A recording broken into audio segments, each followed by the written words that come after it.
All Kerala chitty foremen's association Kodungallur taluk സമ്മേളനം registration വകുപ്പ് മന്ത്രി ഒ.ജെ. ജനീഷ് ഉദ്ഘാടനം ചെയ്യും.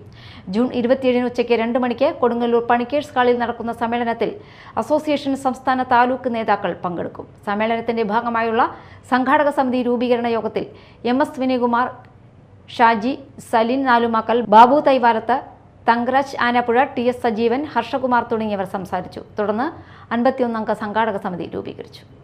പ്രതിസന്ധി നിലനിൽക്കുമ്പോഴാണ് സ്വാഭാവികമായിട്ടും ഈ സമ്മേളനം ഇവിടെ വിളിച്ചേർത്തിട്ടുള്ളത്.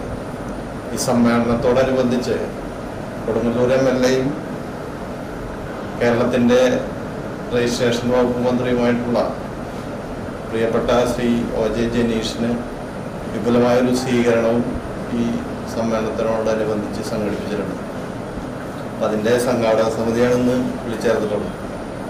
ഈ കൊടുങ്ങല്ലൂർ താലൂക്കിലെ പ്രമുഖ സ്ഥാപനങ്ങൾ അടക്കം ഏകദേശം 100 വർഷത്തെക്കാൾ പാരമ്പര്യമുള്ള സ്ഥാപനങ്ങളടക്കം ഈ സമ്മേളനവുമായി ബന്ധപ്പെട്ട് ഈ 27-ാം തീയതി വരെ പ്രവർത്തിച്ച് നല്ലൊരു സമ്മേളനമാക്കാൻ ഉള്ളൊരു ഉദ്ദേശത്തോടു കൂടിയാണ് ഇവിടെ ഈ സംഘാടക സമിതി ഇന്ന് ചേരുന്നത്.